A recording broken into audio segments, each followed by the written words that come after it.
नमस्कार दोस्तों, मैं अक्षय कुमार स्वागत करता हूं आप सबों का हमारे अपने YouTube channel mission board exam में।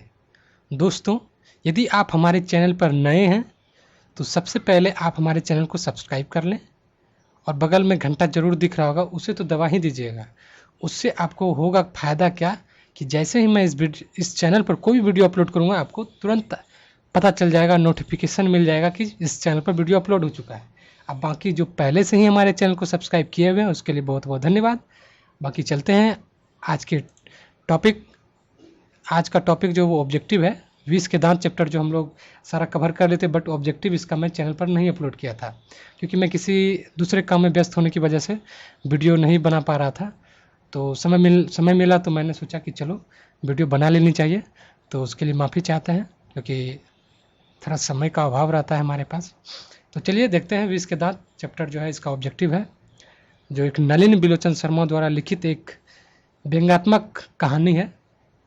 एक सामाजिक, जो समाज के बीच जो है लोगों के साथ किस प्रकार किया जाता है, गरीब का किस प्रकार दहन होता है, उस पर आधारित ये कहानी था। तो कहानी, लेखक परिचय, प्रश्नोत्तर सारा चीज़ कवर कर चुके थे, बट एक लास्ट टॉपिक बचा था ऑब्जेक्टिव, जो मैंने कवर नहीं किया था। तो लीजिए आपके सामने पहला क्वेश्चन हाजिर है, इसको सॉल्व करने की कोशिश कीजिए। नलिन बिलोचन शर्मा का जन्म कब हुआ था? यदि आपने लेखक परिचय का वीडियो नहीं देखा तो मैं यहाँ पे आई बटन जो है, यहाँ पे आई बटन पे एक लिंक दे दूंगा लेखक परिचय का, आप वहाँ पर क्लिक करके आप लेखक परिचय का वीडियो देख लें। वीडियो देखने के बाद क्या होगा, आप ऑब्जेक्टिव जो है सारा सॉल्व कर पाएंगे।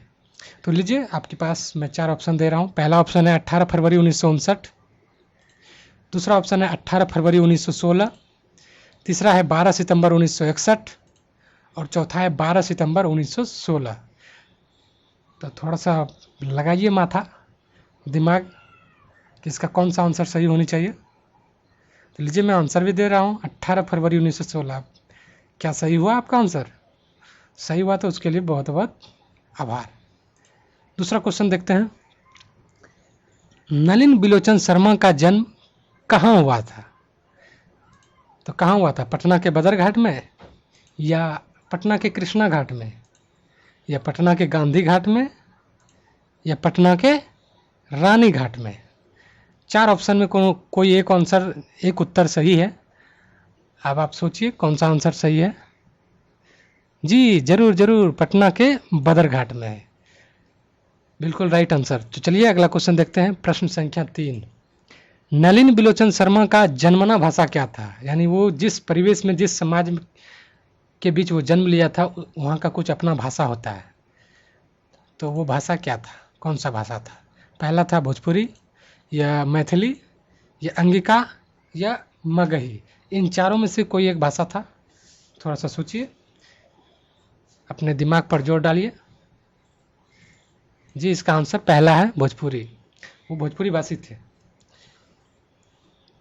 अगला क्वेश्चन देखते हैं। प्रश्न संख्या 4। नलिन बिलोचन शर्मा के पिता का क्या नाम था? पहला ऑप्शन है रामविलास शर्मा, दूसरा है परमानंद शर्मा, तीसरा है रामानंद शर्मा और चौथा है रामावतार शर्मा। कौन शर्मा है जी? सोचिए। इसका आंसर है रामावतार शर्मा। बाकी बढ़ते हैं अगले प्रश्न की ओर। प्रश्न संख्या 5। नलिन बिलोचन शर्मा के माता का क्या नाम था? तो इनकी माँ का क्या नाम था? पहला ऑप्शन आपको दिया जा रहा है अमरावती, दूसरा है रत्नावती, तीसरा है परमावती और चौथा है रूपवती। तो कौन सा आंसर इसका सही है? बिल्कुल राइट आंसर, रत्नावती। तो चलिए अगले प्रश्न की ओर बढ़ते हैं। प्रश्न संख्या 6। नलिन बिलोचन शर्मा की प्रारंभिक शिक्षा कहाँ हुई थी? इनकी प्रारंभिक शिक्षा कहाँ हुई थी तो देख लेते हैं। गवर्नमेंट हाई स्कूल बलिया, जो उत्तर प्रदेश में है, गवर्नमेंट हाई सेकेंडरी स्कूल सागर, शायद ये झारखंड में पड़ता होगा, बनारस कॉलेजिएट स्कूल, ये तो यूपी में है, पटना कॉलेजिएट स्कूल, ये तो अपना बिहार है। तो कहाँ इनकी प्रारंभिक शिक्षा कहाँ हुई थी? तो दरअसल ये बिहार के थे, तो इनकी प्रारंभिक शिक्षा तो बिहार में ही हुई होगी। तो यहाँ पे आपका ऑप्शन जो है D number, Patna collegiate school, बिल्कुल राइट आंसर है। अगर आपका आंसर सही है तो ज़रूर एक लाइक कर दीजिए इस वीडियो को और शेयर कीजिए दोस्तों के बीच। 7वां प्रश्न है, इन्होंने पटना विश्वविद्यालय से किन किन विषयों में एमए किया हुआ है? पटना विश्वविद्यालय से इनकी शिक्षा दीक्षा हुई है, तो इन्होंने एमए किया हुआ है, तो वो कौन सा सब्जेक्ट है? दरअसल ये 2 सब्जेक्ट में एमए किया है। पहला है साहित्य और दर्शन, दूसरा है धर्म और संस्कृति, तीसरा है संस्कृत और हिंदी, चौथा है साहित्य और इतिहास। दरअसल 2 सब्जेक्ट है इनका, जिन सब्जेक्ट पर इन्होंने एमए किया हुआ है, और वह है संस्कृत और हिंदी। इसका ऑप्शन सी जो बिल्कुल राइट आंसर है। प्रश्न संख्या 8, अगर यदि आपका ऑब्जेक्टिव गलत हो रहा है तो आप इसका मतलब है कि आपने चैप्टर जो है, अभी तो फिलहाल लेखक परिचय से क्वेश्चन आ रहा है, आगे जाके फिर चैप्टर से क्वेश्चन आएगा, तो आपने वो चीज़ सही से पढ़ी नहीं है। तो इसीलिए आप पहले लेखक परिचय, पाठ परिचय अच्छे से पढ़ लीजिए। उससे पढ़ने के बाद ऑब्जेक्टिव, आपका एक भी ऑब्जेक्टिव ऐसा नहीं कि आपका गलत हो जाए, बिल्कुल एकदम हर एक 100% सारा ऑब्जेक्टिव सही होगा यदि आप चैप्टर अच्छी तरह से पढ़े होंगे। और मैंने चैप्टर का भी पूरा चैप्टर कवर किया हुआ है, एक एक लाइन बाय लाइन मैंने कवर किया हुआ है। लेखक परिचय एक एक लाइन बाय लाइन कवर किया है। अगर आपने वो वीडियो नहीं देखा है तो मैं यहाँ पे आई बटन पे लिंक दे दूंगा, आप वहाँ से वो वीडियो देख लें। वो वीडियो देखने के बाद ऑब्जेक्टिव सॉल्व करें, A to Z ऑब्जेक्टिव एकदम बिल्कुल सही मारिएगा, हर एक क्वेश्चन का जवाब आपका सही जाएगा। ठीक है, तो आप लोग वो वीडियो जरूर देख लें। लीजिए, पहला ऑप्शन है 1959, कब बना था हिंदी विभाग का अध्यक्ष? 1959, 1960, 1961 और 1916। तो देख लेते हैं इसका आंसर क्या है। 1959, 1959 ईस्वी में ये जो है हिंदी विभाग के अध्यक्ष बने थे। और अगला प्रश्न हम लोग जाते हैं, नलिन बिलोचन शर्मा की मृत्यु कब हुई थी?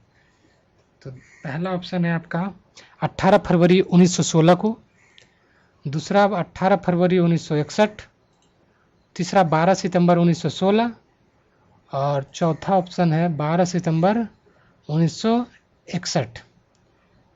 तो इनकी मृत्यु जो हुई थी 1961 में हुई थी, क्योंकि 1916 में इनकी शायद जन्म हुई थी। तो इनकी मृत्यु 1961 में, 12 सितंबर 1961 में इनकी मृत्यु हुई थी, जो आपको याद रखनी चाहिए। ये सभी मोस्ट इम्पोर्टेंट क्वेश्चन है। बढ़ते हैं अगले प्रश्न की ओर। प्रश्न संख्या 10, दृष्टिकोण किन की रचना है? तो दृष्टिकोण किन की रचना है? तो पहला ऑप्शन है भीमराव अंबेडकर, दूसरा है नलिन बिलोचन शर्मा, तीसरा है हजारी प्रसाद द्विवेदी और चौथा गुणाकर मूले। इन 4 में से एक आंसर सही है। दरअसल ये 20 के दांत चैप्टर का ही ऑब्जेक्टिव है, तो इसीलिए नलिन बिलोचन शर्मा ही इसका राइट आंसर है। प्रश्न संख्या 11, साहित्य का इतिहास दर्शन किन की रचना है? पहला ऑप्शन है हजारी प्रसाद द्विवेदी, दूसरा है विनोद कुमार शुक्ल, तीसरा है भीमराव अंबेडकर और चौथा है नलिन बिलोचन शर्मा। साहित्य का इतिहास दर्शन किन की रचना है?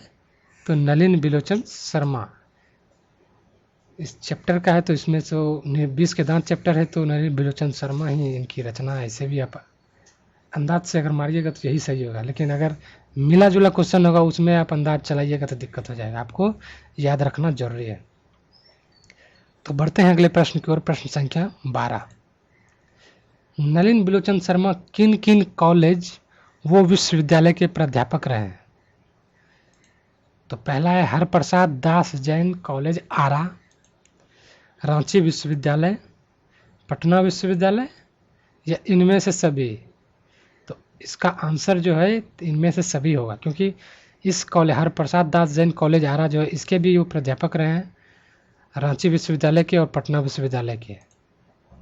तो इनमें से सभी इसका राइट आंसर है, सही आंसर है। देखते हैं अगले प्रश्न की ओर।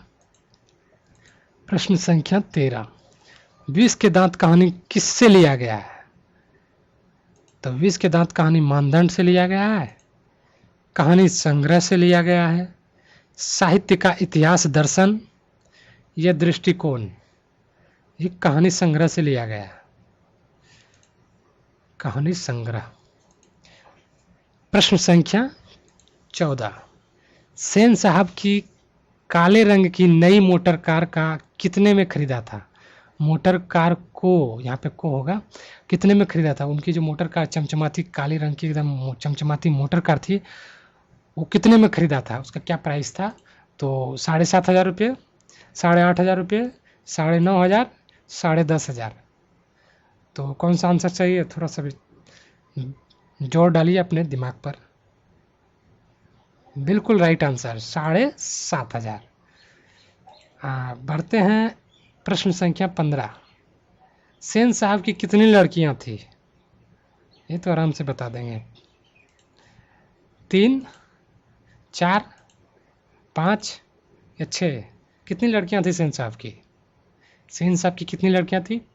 5, जो बिल्कुल कठपुतलियों की तरह मूरत थी। 5 लड़कियां थी। बाकी मिलते हैं अगले वीडियो में दोस्त, क्योंकि वीडियो अधिक लंबा ना हो जाए इसलिए छोटा छोटा ही वीडियो बनाते हैं। बाकी और 2 वीडियो शायद आएगा ऑब्जेक्टिव का अगले दिन। तो बस आज के लिए इतना ही रहने दीजिए, अगले वीडियो में अगले प्रश्न की ओर प्रस्थान करेंगे। धन्यवाद।